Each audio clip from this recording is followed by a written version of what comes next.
So what do you stand for? I mean, what do you really stand for? What are you fighting for? What does success mean to you? Those are questions we have to answer. And I wish someone would have rattled my cage and brought that up to me way earlier in my life. Because I think I got distracted on what success means, or looking through the lens of other people's glasses for what success was. Is it the cars, the travel, the planes, the Lamborghinis? Is it being able to travel whenever you want? Listen, success can mean anything. There's no judgment there.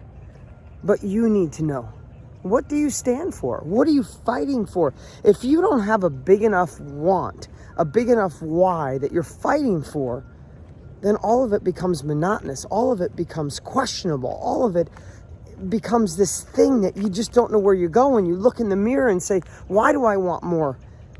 And I want to give you a little answer, or something to intrigue you today while I'm on my walk. Listen, thanks for coming with me on a walk. If you're listening to this, maybe it's not the perfect audio, but I hope it's a message that sinks into your soul, because these are the things I wish someone would have given to me at an earlier age. Listen, I've been a study of personal development, a study of success, obsessed by it because I wanted to run away from a painful childhood, a broke childhood, watching my parents struggle.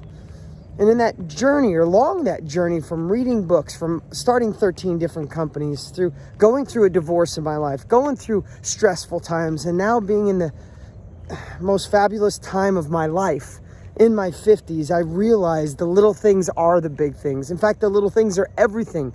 According to my dear friend Randy Garn, he told me that ages ago, and now I know it to be true. So again, I'm going to go back to that question. What do you stand for? So what's that mean?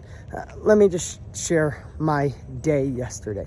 I want to tell you how crazy my day was yesterday. We have a live event, our company and my partner Tony Robbins' company and my multiple companies. We all work together to do a lot of things around the world. Yesterday, we had an event going on when I'm recording this in the Australian time zone. Rocking it for Aussies. Tony was crushing it, and I spoke yesterday, all these great things, okay? But while this was going on a Sunday, I want to give you my morning. I woke up early, did a workout, got up about 4:45, did a workout, answered all my emails, got text messages, set the day up, did my little morning routine, and then I made my kids breakfast. My kids got up. Now, I have the most amazing wife in the world, by the way, who would make breakfast and do all these things. But I'm going to share something with you. This is going to make sense. This is not just about my busy life. There's a reason behind all of it. Got up early, made my kids breakfast. I took my daughter. She met a new friend, and my daughter wanted to go to a church, a kind of a youth group that she was testing out. So she met a new friend. I dropped her off at about 8:45 in the morning. She was going to breakfast with a new friend. I think the girl's in 12th grade. My daughter's in 9th. They went to breakfast, and they were going off to this new church. So that was cool. I raced back, grabbed my son. We had to run to pick some stuff up for his baseball. He wanted to practice a little because it was going to be his first time pitching in a baseball game in many years. He used to pitch, and now he's practicing again. He's getting back in the game of pitching. So we practice pitching. As we practice pitching, I race back. When my daughter's done, I grab her. We come back. I drop my daughter off. I take my son, and we drive about 40 minutes to where his game was. I dropped my son off. I hadn't even had time to shower yet, so I dropped him off because he practiced first. I'll tell you why I'm doing this. Drop him off because he had practice first. I race back home and take a shower. In the meantime, my daughter wanted to grab lunch with me. She goes, "You think we could squeeze in lunch, Dad?" Absolutely. We go grab a quick lunch. I drop her off at a friend's house. I race back up, and I watch my son play a doubleheader in 105-degree weather. Sweating, yeah, just sweating. Just picture what 105 is. And I was there for him pitching. I was there for him to get a hit. I was there for him when he didn't do so great and he needed my support. I get done pitching, or my son gets done with that. In between, I'm running a live event in Australia, help running it. It's not on me. We have the most amazing team in the world, but I'm there answering questions, getting things done, making sure it's on phone calls. I'm waiting until my son's not up and walk kind of behind the trees and take a phone call and send some messages. I get done, grab my son. I call my wife, who's with my daughter and my little boy Luca, and I said, hey, we haven't been together. Let's meet at this great little Italian restaurant and have a nice Sunday dinner together. My wife calls me. I'm leaving the field with my son. My wife calls, and my son Luca, who's a year and a half old, is having a complete mental breakdown in the car, screaming like crazy. He's in the back seat, and they can't console him. And luckily, my little boy and I have this incredible bond. I said, the heck with it. Park alongside the street. I'll come get you right now. I drove to where my wife was, parked my car, jumped in with her, consoled my son, and we drove to the Italian restaurant. We had an amazing meal together. We get done with our meal. I realized that day I'd spend so much time with kids. I haven't given my wife enough love, so I did something that really always makes her smile. I took the receipt when she wasn't looking, the extra receipt when you pay your bill, and I wrote her a little love note and told her how much I loved her, which is true. I'm so proud of that woman and what she does. And I wrote her a little love note and stuck it in her back pocket as we were getting in the car. We get home last night, helped my son finish some homework that he didn't get done, went to bed, got up at 4:30 this morning. Now, I'm telling you this for a reason. Got up at 4:30 this morning,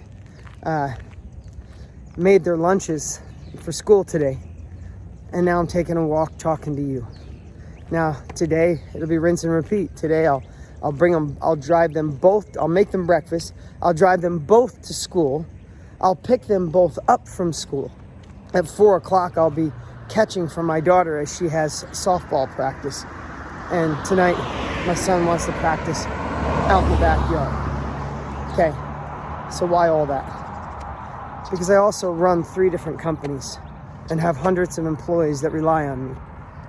I try to be a good team leader and partner to those that work with me that are like family to me. I try my best to be a damn good husband, and I try to be someone that delivers quality content to you, those of you who would take the time to watch this video or listen to me. So why is all that important to you? You're like, great, you had a busy day. I have a busy day. I have kids, and we all do stuff. So big deal, Dean. I'm going to tell you why. Because I'm in a place where I could afford for someone to drive my kids around.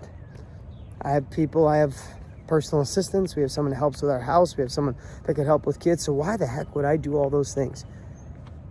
Because I asked you earlier, what do you stand for? And here's what I know. At this age of my life, I have defined success down to the granular piece. In my life, I don't golf. I don't go to fundraisers. I don't go to parties. I don't go to happy hour. I barely go to dinner with any other couples. I don't hunt. I don't fish. I don't do much of anything. And it's going to sound like, oh, boring life. No, I know what happiness means to me, and not you. I know what it means to me. To me, I want to be the best husband a man could ever be. I've messed up in the past. I'm not messing up this time. My wife looks at me like I'm the greatest thing on this planet, and I am never going to stop that look. I am going to do what it takes to become a better human, a better man, so that woman continues to love me. I know at the end of my life, that's number one. Number two, I know at the end of my life, I'm going to ask myself, did I do everything in my power to be around my kids, to understand them, to know them, to be on their level, to have real, deep, and transparent communication? Now that my 2 older ones are going through teenage years and my daughter's in high school, I know I need to be emotionally connected to them. So, you think all that is because I'm a taxi driver? I could have a full-time driver drive them around. I don't need to do that. I do it because when I'm driving my daughter 45 minutes to her baseball practice and she tells me what's going on with a friend in school or the boy that likes her and she doesn't know how to handle it, or going to a party that she knows they're going to be drinking and she decided she's not going to drink, should she go to the party or not go to the party? Or a friend who did some things to the boy and feels really uncomfortable and doesn't know how to handle it. Do you think if I wasn't in the car, or when she opens her lunch in the morning and know that her dad still at this age, at 15, still personally made her lunch, who takes her to practice, who catches for her when she has softball, that girl will open up to her dad. My son, who I always have his back, knows he could talk to me about anything when he's going through a tough time. That is what I stand for, to be a dad where my kids can be transparent and have somebody they can count on. Number 3, my team. I love my team. They're like my family. I love growing as a human and sharing with you. I got to share something. There's not much else in my life, but I don't want anything else because that's what lights me up. Being a good husband, being a good dad, being a good team leader, and growing as a human so I can represent and share to you things worth your time being with me right now. I'm not kidding. I don't do anything else, but I'm the happiest I've ever been in my life because I've defined what's happiness to me. If happiness to you is 18 holes of golf 4 days a week, that is amazing. That's what you should do. Happiness to you is own 20 cars and fill your garage up with cars. That's okay. That's you, right? But the problem I see is so many people have not defined what they stand for. They have not defined what happiness means to them. So therefore, they're on a treadmill running as fast as they can, and they don't even know when they get to the end. They don't even know what happiness is. They don't even know why they're fighting for it. Listen, I know this might sound crazy, and sometimes my wife even asks me, she's like, "Hun, I can make their lunches, or we can get them lunches, or the girl that works for us that helps us can make them lunches." And she'll say, "You're so busy, hun, I don't know how you do it all." And in my heart, I'm like, I don't know how I can't do it. Today, when my kids go get their lunch, they're gonna know their dad made it. And there's gonna be a little note, even though they're getting to be adults, sometimes I do subliminal, just the eye, a heart, like a picture of an eye, a heart, and you, so they don't get embarrassed. But I know it means something to them. And I know yesterday when it was 107 degrees and my son was playing baseball and he pitched, and his first 2 batters, he did horrible. I saw my son look around like this, and he caught my eye, and I went, I could cry about that, because I was there for him when he wasn't doing so good. But I was also there for him when he got the groove and started doing great. Sorry, guys. I'm walking and talking, so it might be a little loud here. But when my son was doing bad, he looked over and saw his father was there. And when he started doing good, he looked over and he saw his father was there. It means something to me, and I think it'll mean something to him when I'm gone. And I'm fighting for that every day. People ask me how you could do. I've started and run over 13 different companies. I manage hundreds of employees. I'm writing a new book. I do all those things. How? First off, I know what I stand for. I know what's important to me. And I say no to everything else. If it doesn't fit, it's got to go. So anyway, guys, that's my message for today. Figure out what you stand for. Fight for it with all your might. Figure out what doesn't serve you and your bigger future. And it's time to let it go.